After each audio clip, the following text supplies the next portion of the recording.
ကျွန်တော်အကောက်ခွန်ဌာနမှာအလုပ်လုပ်လာတာ10 နှစ်ရှိပါပြီ။မူရစေးတွေထိုးသွင်းထားတဲ့ကလေးနှုတ်မုံဘူးအတုတွေအင်ဂျီအနာသက်တွေထဲမှာငွေဆက်ကူတွေချုပ်ထည့်ထားတာတွေစတဲ့လက်ကွက်ပေါင်းစုံကိုကျွန်တော်မြင်ဘူးခဲ့ပါတယ်။အဲ့ဒီနေ့ကကျောင်းသားတစ်ယောက်ဟာရိုးရိုးခီးဆောင်အိတ်တစ်လုံးနဲ့စစ်ဆေးခံဖို့ရောက်လာခဲ့ပြီးသူ့ပုံစံကအရန်ကိုယဉ်ကျေးတိမ်မွေ့နေပါတယ်။ SEX right စက်ထဲမှာထူးခြားတာဘာတစ်ခုမှမတွေ့ရပေမဲ့သူ့ကိုကျွန်တော်အလွယ်တကူဖြတ်ခွင့်မပေးခဲ့ပါဘူး။သူ့ကိုအိတ်ဖွင့်ခိုင်းလိုက်တဲ့အခါလှုပ်ဝက်ခံငယ်တခုထဲမှာမြေကမ်းဆက်တွေမှာတွေ့ရတတ်တဲ့ခဲရောင်မိုင်းကြောက်ခဲ3လုံးငိမ့်သက်စွာရှိနေတာကိုတွေ့လိုက်ရပါတယ်။အဲ့ဒီကြောက်ခဲတွေကိုကျွန်တော်3စက္ကန့်လောက်စိုက်ကြည့်နေမိပြီးဘာမှမပြောခဲ့ပါဘူး။အဲ့ဒီနောက်ကျွန်တော်ရဲ့ရေဒီယိုစကားပြောဆက်ကိုကောက်ကင်လိုက်ပြီးလှုပ်ဝက်ကုတ်စကားတစ်ခွန်းကိုပြောလိုက်ပါတယ်။10မိနစ်အကြာမှာတော့လေစိတ်တစ်ခုလုံးကိုအရေးပေါ်ပိတ်ချလိုက်ပါတော့တယ်။အကောက်ခုံမှာ7နှစ်တာဖြတ်တန်းခဲ့ရတဲ့ဒီအလုပ်ကကျွန်တော်အရင်ကမှတ်ခဲ့ဘူးတဲ့လက်တွေ့မကျတဲ့အိမ်မက်တွေကိုဖျက်ဆီးပစ်ခဲ့ပြီးကျွန်တော်စီမှာထက်မြက်တဲ့အလိုလျောက်သိမြင်နိုင်စွမ်းတွေကိုပုံသွင်းပေးခဲ့ပါတယ်။ကလေးနှုတ်မုံဘူးတွေထဲမှာမူရစေးတွေဖွက်ထားတဲ့မိခင်တွေရဲ့မျောလင်းချက်မဲ့နေတဲ့မျက်လုံးတွေကိုကျွန်တော်မြင်ဘူးခဲ့ပါတယ်။အင်ဂျီအနာသက်တွေထဲမှာ US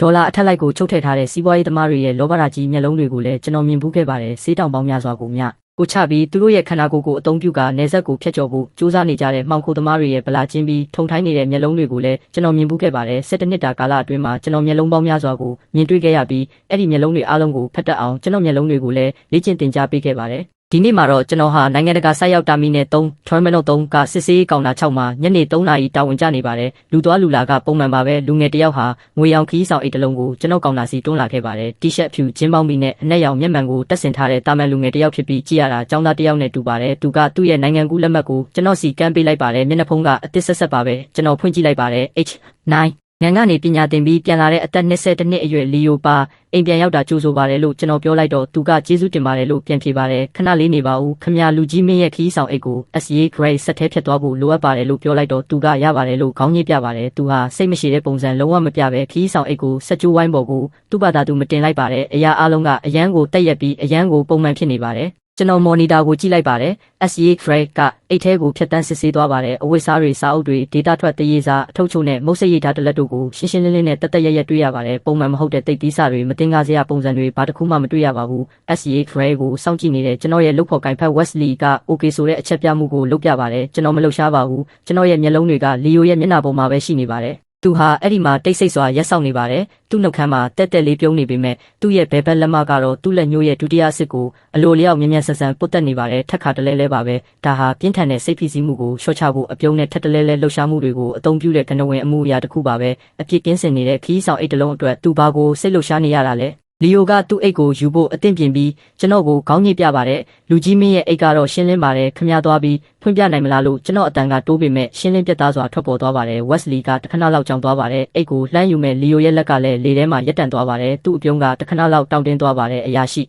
ခုနကပဲအဆင်ပြေတယ်လို့ပြောလိုက်တာမဟုတ်ဘူးလားလို့သူကမေးပါတယ်ပုံမှန်စစ်ဆေးမှုပါကျေးဇူးပြုပြီးအိတ်ကိုဖွင့်ပေးပါလို့ကျွန်တော်ပြောလိုက်တော့သူကကောင်းပါပြီလို့ပြန်ဖြေပါတယ်သူကခီးဆောင်အိတ်ကိုကောင်တာပေါ်မတင်လိုက်ပြီးလှုပ်ဝက်နံပါတ်ကိုနှိပ်ကဖွင့်လိုက်ပါတယ်အထဲမှာတော့သူ့လိုပဲတက်ရက်နေပါတယ်အဝတ်စားတွေကိုစတူရန်ပုံစံတိတိကျကျခောက်ထားပါတယ်လေလုံအောင်ထုတ်ပိုးထားတဲ့စာအုပ်တွေကိုအဖုံးတွေတက်ပြီးထောက်တနေရာမှာထပ်ထားပါတယ်ကျွန်တော်လက်အိတ်ဆုပ်လိုက်ပြီးပစ္စည်းတစ်ခုချင်းစီကိုစတင်ရှာဖွေကစာအုပ်တိုင်းကိုလှန်လောကြည့်ပေမဲ့ဘာမှမတွေ့ရပါဘူးတခြားခီးသည်တွေကတော့သူတို့ရဲ့အချိန်တွေကိုဖြုံးတီးနေတယ်ဆိုပြီးညှဉ်းညူမြည်တို့နေကြပါပြီဝက်စလီကလည်းကျွန်တော်ဒီနေ့အရန်ကိုတန်တရားလွန်ကဲနေသလားလို့တွေးနေတယ်လို့မျိုးအနေခက်နေတဲ့ပုံပေါက်နေပါတယ်လီယိုရဲ့နှက်ခမ်းထောင်းကတောင်တက်တာရသွားတဲ့အပြုံးမျိုးနဲ့ပြန်လဲကွေးတက်သွားပါတယ်သူတို့အားလုံးကိုကျွန်တော်လစ်လူရှုလိုက်ပါတယ်အိတ်ထဲကပစ္စည်းအားလုံးကိုအကုန်ထုတ်လိုက်ပါတယ်အဲ့ဒီနောက်အိတ်ရဲ့အောက်ခြေအနားသက်ကိုကျွန်တော်လက်စစ်တွေနဲ့ဖွားဖွားလေးခောက်ကြည့်လိုက်ပါတယ်ဒုတ်ဆိုတဲ့အတန်ကတုံးတီးတီးနဲ့လေးလံနေပါတယ်ကျွန်တော်မျက်လုံးတွေကိုလီယိုစီမောကြည့်လိုက်ပါတယ်အပြုံးတွေပျောက်ကွယ်သွားပါပြီသူ့မျက်နှာကအယိုးတစ်ခုလိုဖြူလျော့သွားပါတယ်လှုပ်ဝက်အခန်းကိုဖွင့်လိုက်လို့ပြောလိုက်တော့ကျွန်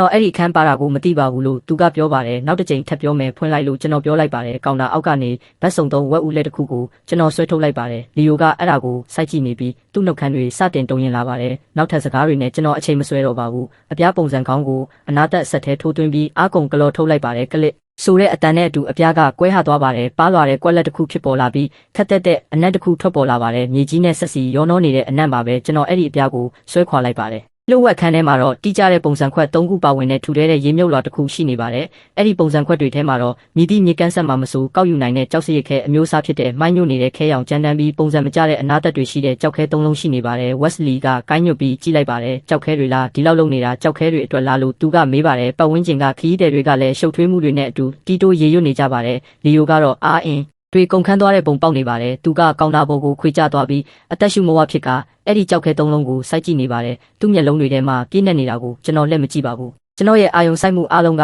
အဲ့ဒီကြောက်ခဲတွေပေါ်မှာပဲရှိနေပါတယ်အဲ့ဒါတွေကို3စက္ကန့်လောက်စိုက်ကြည့်ပြီးတဲ့နောက်လက်လံပြီးတစ်လုံးကိုကောက်ကင်လိုက်ပါတယ်အထီတွေ့ကအေးဆက်နေပြီးလေးလံကမျက်နှာပြင်ကကြမ်းတမ်းနေပြီး၆တွေ့နေတဲ့မြေကြီးတွေတောင်ပေးကျန်နေပါတယ်အဲ့ဒါကိုကျွန်တော်မျက်လုံးအထိမြောက်တင်လိုက်ပြီးခေါင်းပေါ်ကတောက်ပနေတဲ့မီးရောင်အောက်မှာထောင်ပေါင်းစုံကနေလှည့်ကြည့်လိုက်ပါတယ်ပြီးတော့တီးကြပြီးလုံးဝနီးပါးတတိမထားမိနိုင်တဲ့ထောက်တနေရမှာတော့သပင်ထက်ပိုပြီးပါလွတ်အာကလုံးဝမမြင်ရတဲ့လောက်ဖြစ်နေတဲ့ခရမ်းရောင်အလင်းတန်းလေးတစ်ခုဟာကြောက်ခဲရဲ့မျက်နှာပြင်ပေါ်မှာလက်ခနဲဖြစ်သွားပြီးပျောက်ကွယ်သွားပါတော့တယ်ကျွန်တော်ရင်ထဲထိတ်ခနဲဖြစ်သွားပါတယ်ကြောက်ခဲကိုအောက်ပြန်ချလိုက်ပါတယ်စကားတခုမှမပြောဘဲပခုံးပေါ်ကရေဒီယိုကိုမှယူပြီးခေါ်ဆိုမှုခလုတ်ကိုနှိပ်လိုက်ပါတယ်ကောင်တာ6ကြောက်ခဲကမာတယ်လို့ပြောလိုက်ပါတယ်ရေဒီယိုက10စက္ကန့်လောက်တိတ်ဆိတ်သွားပါတယ်အဲ့ဒီနောက်ပြတ်သားပြီးခိုင်မာတဲ့ကပတိန်ကယ်ဗင်ရဲ့အတန်ထွက်ပေါ်လာပါတယ်ကော်ပီခါပြီးတဲ့10မိနစ်အကြာမှာတော့တာမီနယ်3 terminal 3ကထွက်ပေါက်တိုင်းကိုပိတ်ချလိုက်ပါတယ်ဆူရှားတဲ့နှိုးဆော်တန်တွေကလေထုကိုထိုးခွဲသွားပါတယ်အချက်ပေးတန်ထွက်ပေါ်လာတာနဲ့တပြိုင်နက်စစ်စေးခမ်းမှာတစ်ခုလုံးပေါက်ကွဲထွက်သွားတယ်လို့ပါပဲခီးတဲ့တွေအော်ဟစ်ကြကလေးတွေငိုကြွေးကြနဲ့အရေးပေါ်ဘေးလွတ်ရာရွှေ့ပြောင်းမှုကြီးညာချက်တွေကလည်းအတန်ချက်ဆက်တွေပေါ်ကနေပဲ့တင်ထက်နေပါတယ်လုံးဝကိုကမောက်ကမဖြစ်သွားပါတော့တယ်လီယိုကတော့မျက်နှာမှာတွေးဆုပ်သွားပြီးကျမ်းပြင်ပေါ်ကို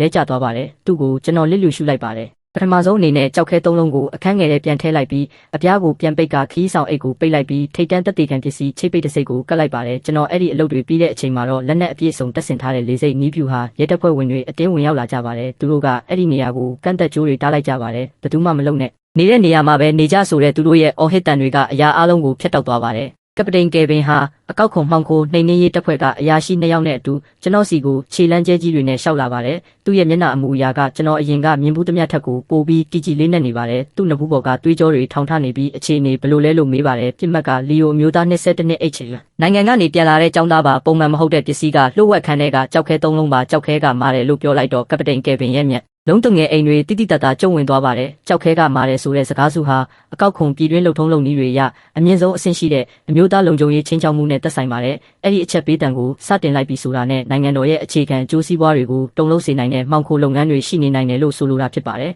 အဲ့ဒီ case ကိုကင်တွယ်ဖြေရှင်းခွင့်အာဏာကအကောက်ခွန်ဌာနရဲ့လုပ်ပိုင်ခွင့်ထက်ကျော်လွန်နေပါတယ်။အဲ့ဒါကိုအမျိုးသားလုံခြုံရေးဌာနစီချက်ချင်းတင်ပြရမှာဖြစ်ပြီးသူတို့ကတာဝန်ယူဖြေရှင်းရမှာပါ။ကပတိန်ကယ်ဗင်နဲ့ကျွန်တော်အတူအလုပ်လုပ်လာတာ9နှစ်ရှိပါပြီ။ဒီလိုဝက်ကုတ်စကားကိုကျွန်တော်တခါမှမသုံးဘူးပါဘူး။ဒီကိစ္စနဲ့ပတ်သက်ပြီးကျွန်တော်ဘယ်တော့မှနောက်ပြောင်မှမဟုတ်ဘူးဆိုတာသူသိပါတယ်။မင်းတေချာလားလို့သူကမေးတော့ရာဂိုင်းလုံးပြည့်တေချာပါတယ်လို့ကျွန်တော်ဖြေလိုက်ပါတယ်။ဒါကမြို့တော်လေးစိတ်စစ်စေးဌာနခွဲကကပတိန်ကယ်ဗင်ပါအထူးထိန်းချုပ်ရေးလှုပ်ထုံးလုပ်နည်းကိုစတင်နေပါပြီပြစ်မှတ်ကိုတာမီနယ်3 terminal 3ကကောင်တာ6မှာတွေ့ရှိထားပါတယ်ထိတ်တန့်အထူးစစ်စင်ရေးတပ်ဖွဲ့ကနေချက်ချင်းလာရောက်တာဝန်ယူပေးဖို့တောင်းဆိုပါတယ်မိနစ်20မပြည့်ခင်မှာပဲအနက်ရောင်စီတင်ကား3စီးဟာကန့်တက်လန်းကြောင်းကနေလေရင်ကွင်းပြေးလမ်းပေါ်ကိုတိုက်ရိုက်ရောက်ရှိလာပါတယ်။ဆူရှားတဲ့မျက်လုံးတွေရှိပြီးဝစ်စုံပြေးဝစ်စင်ထားတဲ့လူတစုဆင်းလာကြပါတယ်။အရှိဆုံးမှာတော့အသက်30ဝန်းကျင်အမျိုးသမီးတဦးပါလာပါတယ်။သူမရဲ့အကြည့်တွေကဓာတ်သွားလို့ထက်မြက်နေပါတယ်။သူမစီမှာမြင်သာတဲ့ယာတုတစိတ်ဘာတစ်ခုမှတက်ဆင်ထားတာမတွေ့ရပါဘူး။